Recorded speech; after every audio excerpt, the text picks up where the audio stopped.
Hello guys, good morning. Ayan, gagawa po tayo ng yellow ice. Ayan. Dahil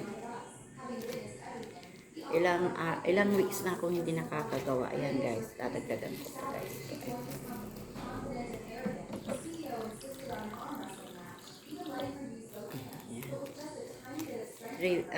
Tatlong linggo naman hindi ako nakakagawa ng yelo kasi anong pinagawa ko tong lababo, nilinis ko muna siya kasi sobrang alikagbog po, kaya yung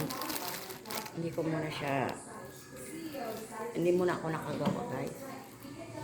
Ngayon, ang dami nga nang nagsasabi, yung mga suki ko, sabi nila gumawa na daw po ako ng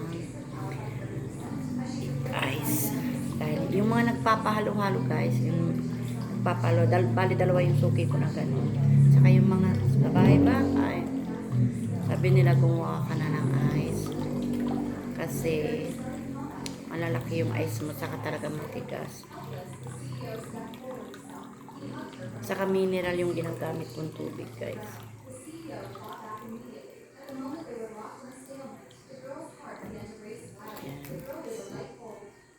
Guys, tapos kakanunin ko lang siya. Ayan. O, di kulang pa, no? Dadagdagan ko ulit.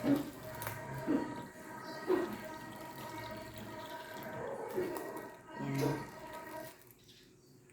5 pesos to guys, pero siguro baka gagawin ko ng, pero okay lang yun, kasi mahal na yung tubig ngayon eh. 30 na ngayon yung tubig, nagmahal na rin.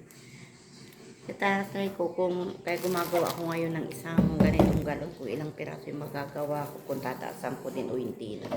Kasi mataas na rin yung tubig. Siyempre tataas din ata yung kuryente.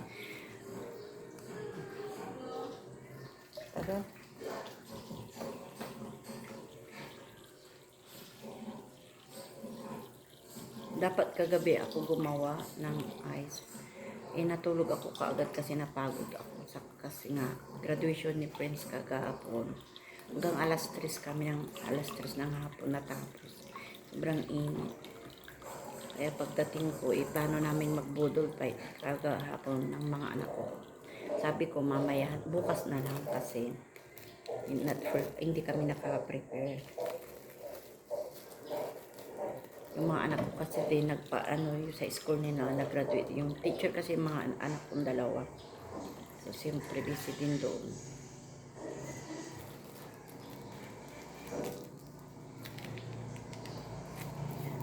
₱5 to guys. Pupuniin ko yung freezer.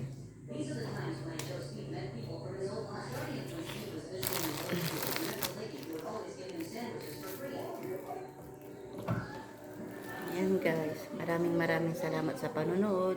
Kung hindi pa po kayo nakasubscribe sa aking YouTube channel, please subscribe po. Maraming salamat. God bless everyone. Don't skip po sa ads. Malaking tulong po yun sa akin, sa aming mga maliit na content creator. Maraming salamat po. God bless everyone.